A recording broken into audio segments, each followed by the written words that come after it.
Hello mga kaserye, ito yung matagal ko nang hinahanap na kamag-anak na siya ang nagpaaral sa akin.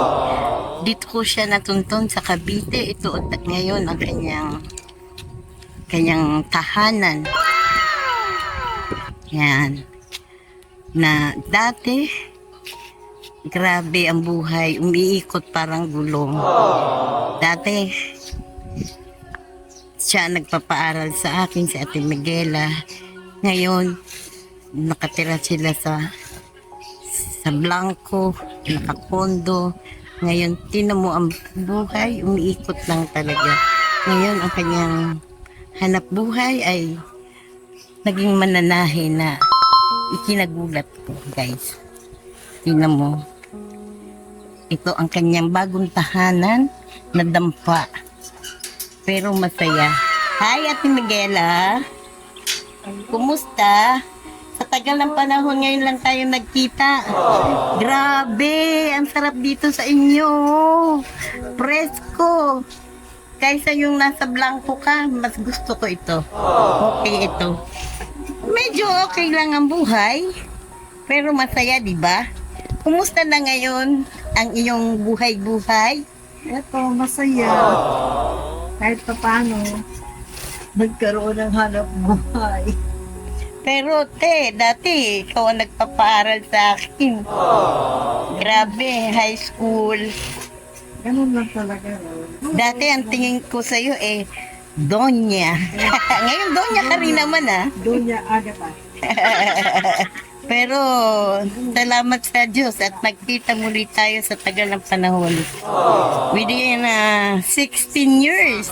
Hindi lang, mga 20 years. Grabe. Ganyan ang buhay ngayon. May kasabihan na gulong ng palad, Rose. No? Ganun talaga. Ngayon, yan lang ang pinagkakaabalahan mo. Nakita kita sa may Facebook, nagsusumba ka. Yes, pampalakas ng katawan ko yun, Rose.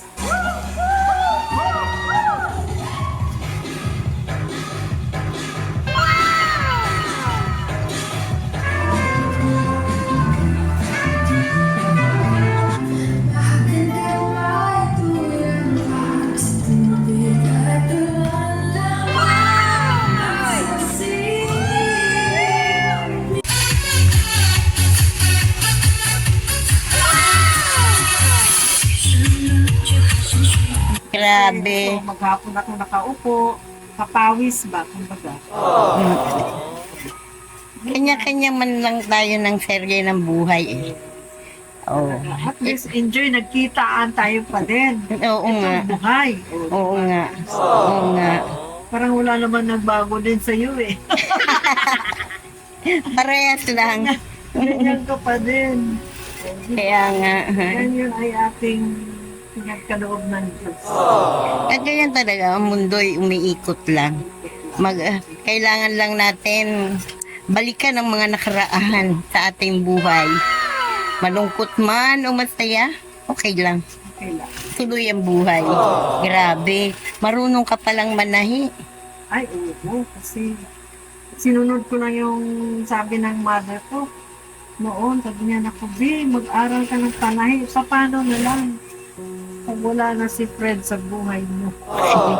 Ang kanyang asawang milyonaryo. Hindi naman. Hindi grabe nun Hindi ko yun makalimutan Mabait lang. Oo. Tatagbo lang talaga tayong mabait. Kumusta naman sila Roldan, si Dean, si Aerol? Awa naman ng Diyos. Kanya-kanya na kami ng buhay. Yun lang, kasama ko ngayon yung aking bunso. Si Aerol. Oo. Kasi, wala hindi pa nag-asawa Abuti may trabaho naman siya ngayon. Mayroon naman siyang trabaho, nagka-grab. Okay. Siya bali ang katuwang mo sa buhay ngayon, kasama-kasama. At saka yung mga alaga ko. Wow, may mga alaga siya. Si Doggy. Ano pangalan nito? Benji. Si Benji. Tulog na tulog ang kanyang alaga. Tingnan mo, ang sarap. Parang probinsya lang to, guys. Pero alam mo, nakakatuwa dito kasi nagtatanim, pag nagluto siya, kukuha lang ng gulay dito sa gilid. Alam niya, tinatawag ko pagkain. Ayan na, ang kanyang mingka. Ayan si Mikay. Hello Mikay. Kumusta? Oh, dito magtanim-tanim lang, may gulay ka na, hindi ka na bibili. Ayan. Oh, yung gamot yan. Yan, nakakatuwa talaga. Ayan, basil. Ayan. Oh, may kamyas pa siya, tabi-tabi po. Grabe, papaya. Pag gustong maggulay, yan dito na lahat, pandan. Sa tagal ng panahon ngayon lang kami nagkita. Pero masaya naman tayo, no? Masaya naman. Kasi may mga kasabay, nakakaraon. Mm-mm. At least, ang importante, nakakakain tayo ng 3 beses sa isang araw. Para sa ating Katawan. Oo. pagkain lang ng tama. Oo. Hindi sobra. Kaya nga. Kulang. Kanyang kwento ng buhay. Minsan nasa ibabaw, minsan nasa ilalim. Hindi natin alam ang gulong ng buhay. Habang may buhay, may pag-asa. Sige, bukas magsumba tayo. Yes. Tama ako. Yes. Sige. Yan ang nagpapalakas sa akin. Ang pagsusumba. Isang araw, nakakailang customer ka. Hindi pare-pareho eh. Pero at least, At least hindi ako nasisero. mabuti. At least nakakabili sa maghapon ng gustong makakain. Kainin. Ate Miguel, ilang kataon ka na ba ngayon? Naku, Rose. Matanda na ako. Ano ka ba? Ano ka lang, mukha ka lang naman 50 eh. Eh, Oo, hindi. 74 na po. Ay, hindi halata. Mukha ka lang 50 kasi Mal ako magsumba talaga eh. Kasi nung 74 guys. nung Aabot araw pa ba ako ng ganyan guys? Ay, oo Na naman. malakas pa? Huwag ka lang kumain ng karning baboy. Ano yung secret ko? Magdahon-dahon ka lang. Oo, kaya nga gusto ko dito eh. Kasi yung gulay fresh. At magsumba Ay. talaga. Ate Miguela, di ba, sabi mo, 74 ka na. Oo. Bakit parang hindi ka naman 74 eh? Ano bang ang ginagawa mong sekreto sa pagiging batang-bata ka pa rin? Always happy. Yun lang. Tapos, Huwag kumain ng karning baboy. At exercise, walking, and the best is Zumba. every ano ang sumba mo? Every 2 times a week. Wow! And every day ko is walking. Wow! Tapos, ang pinagkakakitaan mo itong pananahi. Ito lang pong pananahi, ano lang po, makatawid lang po sa pang araw-araw. Okay Okay. naman. Pero, malakas ka pa rin sa age na 74. Sa ngayong panahon, malabong makarating yan. At Rose, look naman Rose, hindi ako nagsusuot ng salamin. Kaya nga. Kaya nga dahil sa fresh na kinakain, gulay. Kita ko pa Roso, pagpasok ng ano bang Oo tawag nga, yan? grabe.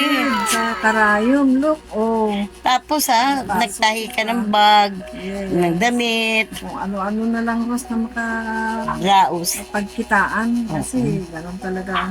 Habang may buhay, kung may lakas ka pa, go, go, go lang. At saka hindi inaano ang stress sa buhay. Ay, oo. Hindi. Kinakain ko na lang yung stress at kinakain ko.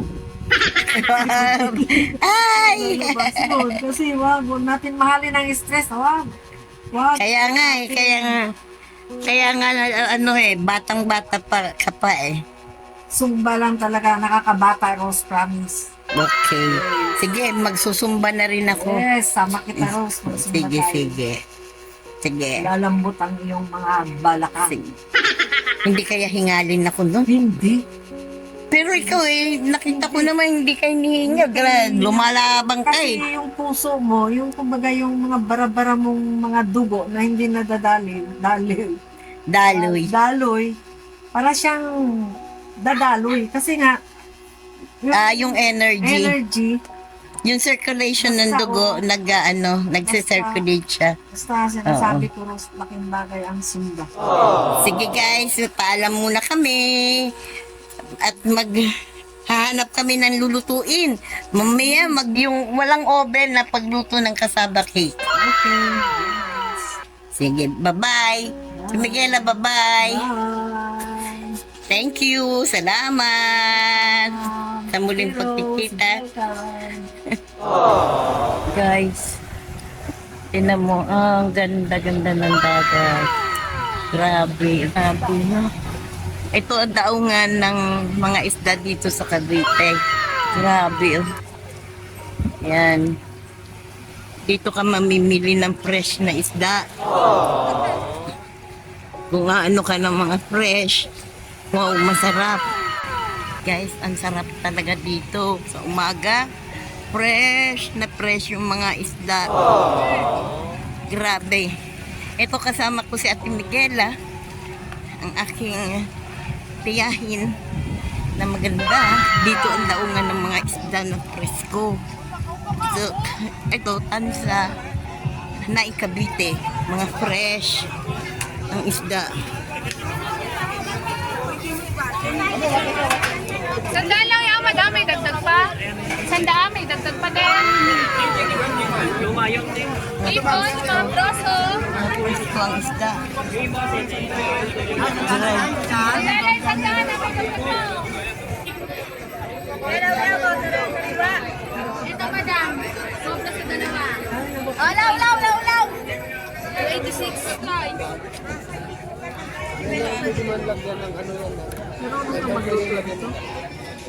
Magluluto kami ng kasaba cake ni Ate Miguela. Kasi ang daming may order. Order ng kasaba cake. Kasi natikman nila ang paggawa ni Ate Miguela. Mamaya, ibibideo ko din ang paano siya gumawa ng kasaba cake. At suman, Bisaya. Kasi mga Bisaya po kami, guys. Hi mga ka-EGSI. Hi Ate Flor. Hi LJ. Hi Russell. Hi One Piece. Punta naman Hi tayo dito. Gina. Minsan. Russell, punta ka na dito. Oh, kain tayo ng balbakwa. Magluluto kami ng balbakwa. Guys, talagang masarap ang buhay probinsya. Ito'y idadarang namin sa apoy. Idadaran. Guys, yan ang handa namin sa Christmas. Simple lang, pero kakaiba. Ang Diyos namin, ito cocktail. Pasta tuna. May konting ham. May konting fruits. May konting beef. Yan lang po ang nakayanan namin.